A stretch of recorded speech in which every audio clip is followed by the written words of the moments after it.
আসসালামু আলাইকুম। নতুন আরেকটি রেসিপিতে স্বাগতম। আজ আমি রান্না করব গরুর পায়া বা নেহারি। এটা খেতে যেমন সুস্বাদু, শরীরের জন্য অনেক উপকারী। এটি রান্না করতে আমার যে উপকরণগুলো লাগবে চলুন এক নজরে দেখে নিই। এখানে নিয়েছি গরুর পায়া, এটা খুব ভালো করে পরিষ্কার করে নিয়েছি এলাচ, দারচিনি, লং, পেঁয়াজ বাটা, রসুন বাটা, জিরা বাটা, শুকনো মরিচ বাটা, আদা বাটা। এখন আমি একটা চুলায় পাতিল বসিয়ে দিয়েছি। এখানে দিয়ে দিয়েছি পরিমাণ মতো তেল দিয়ে আমি প্রথমেই তেজপাতা, এলাচ, দারচিনি, লং দিয়ে দিব। এরপর দিয়ে দেবো পেঁয়াজ বাটা, রসুন বাটা, জিরা বাটা, আদা বাটা, শুকনো মরিচ বাটা,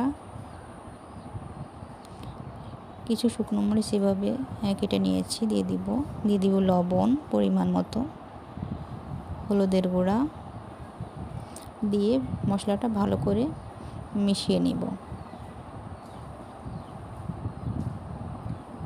ভালোভাবে মেশানো হয়ে গেলে তেল উঠে আসলে আমি এর ভিতর দিয়ে দিব পানি দিয়ে আমি মশলাটা ভালো করে কষিয়ে নিব।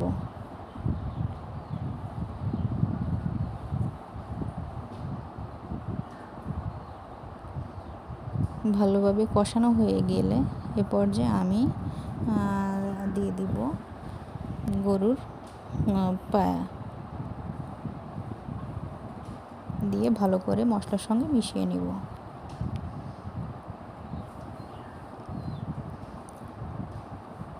এভাবে উল্টে পাল্টে মিশিয়ে নিব।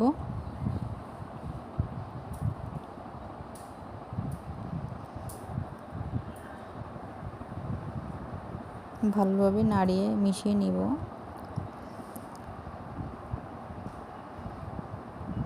এখানে পায়ার সঙ্গে যে পানি ছিল এই পানিটা আমি পুরোপুরি শুকিয়ে নিব।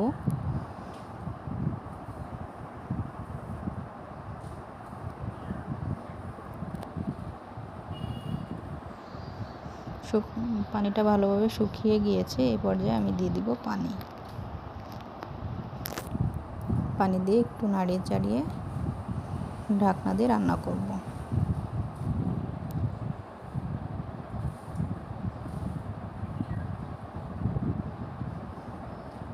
আমি আরও অনেকটা পানি দিয়ে দিয়েছিলাম, এখন ঢাকনা দিয়ে রান্না করব। পানিটা আমার শুকিয়ে গিয়েছে।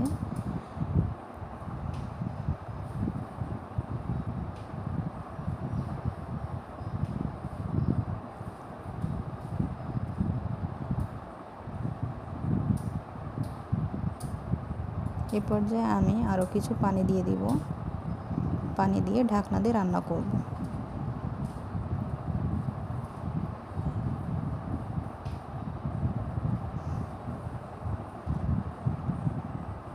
যে যেরকম ঝোল পছন্দ করেন সেভাবেই এটা নামিয়ে নিতে পারেন।